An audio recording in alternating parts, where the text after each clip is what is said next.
Em nome do Pai, do Filho e do Espírito Santo. Ave Maria, cheia de graça, o Senhor é convosco. Bendita sois vós entre as mulheres. Bendito é o fruto do vosso ventre, Jesus.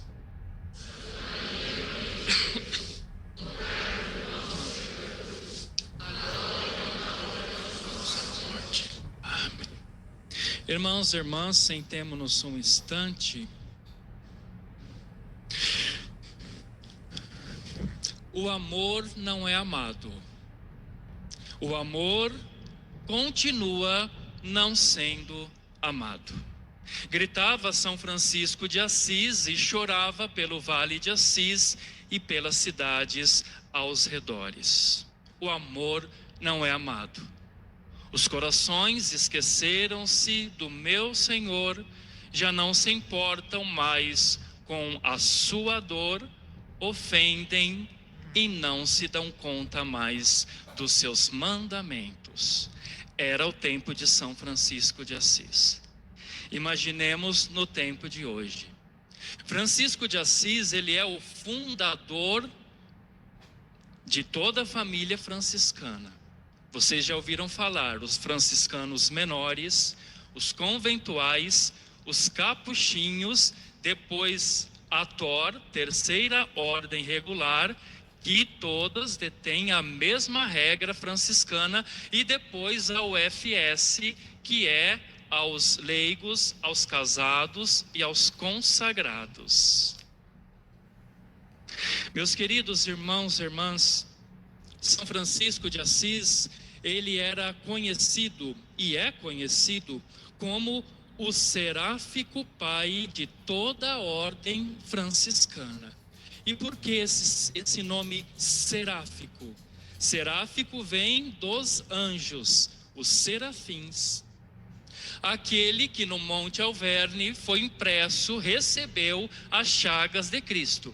Os serafins, que contêm as 6 asas, são aqueles anjos serafins que contemplam gloriosamente, constantemente a face de Deus. É o que está mais perto do trono do Altíssimo. Foi um dos serafins que inflamou o coração de Francisco com as santas chagas de Cristo na quaresma de São Miguel o Arcanjo em 1224, lá no Monte Alverne.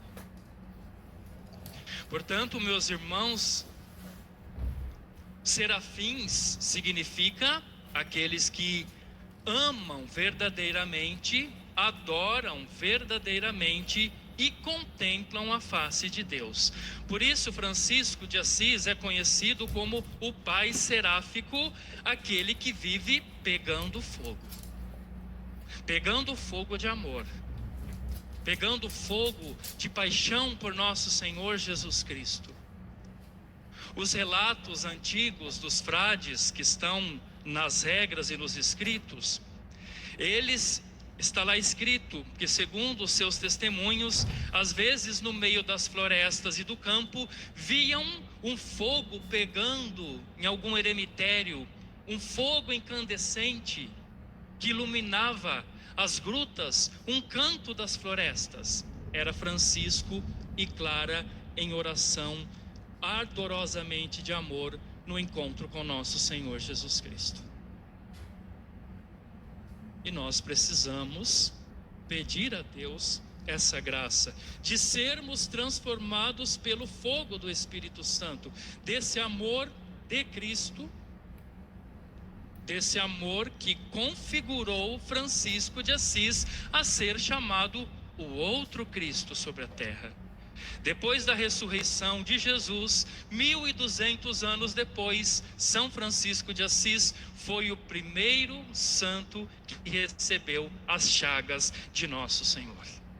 E depois de Francisco, por consequência, veio mais outros santos que receberam as chagas. Mas o primeiro sacerdote franciscano foi São Padre Pio, o filho autêntico de Francisco de Assis.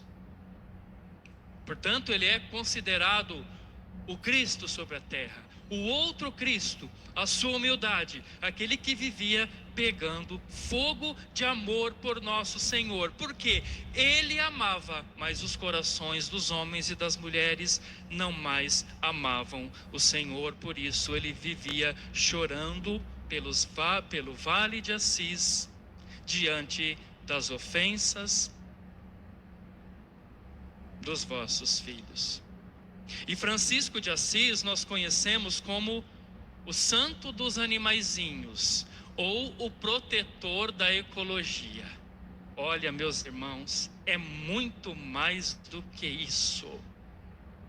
Se nós vermos os escritos de São Francisco de Assis, era um homem, era um santo, cheio de amor e de verdade, que restaurou a igreja. Diante do crucifixo de São Damião: Senhor, o que queres que eu faça? Cristo, no crucifixo de São Damião, disse para Francisco: Francisco, não vês que a minha igreja está em ruínas? Vai e reforma a minha igreja, reconstrói. No imenso desejo de começar a amar a Deus e a ser fiel a tudo que ele falava, começou a reconstruir São Damião, começou a construir as igrejinhas Rivo Torto. Mas depois ele foi entendendo que a igreja de Cristo, que estava decaída na época, abandonada na sua fé, na doutrina e no amor aos pobres, precisava ser restaurada. Quando se fala Francisco de Assis, santo de bichinhos, não é isso. O amor do Cristo instaurou tão grande imitação na vida de Francisco de Assis, que toda a criação se voltava para ele. A natureza, a criação, os animais, a beleza, porque Cristo é a beleza, a sublimidade do amor do Pai para nós.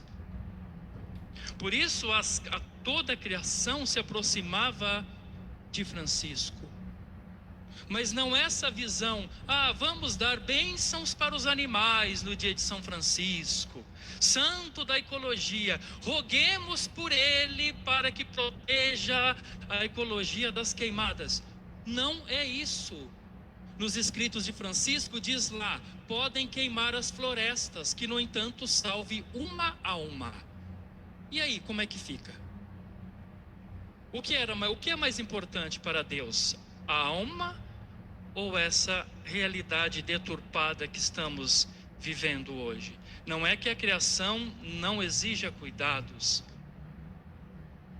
mas Jesus morreu pelas almas, não foi por ecologia e nem por animaizinhos que não têm alma racional.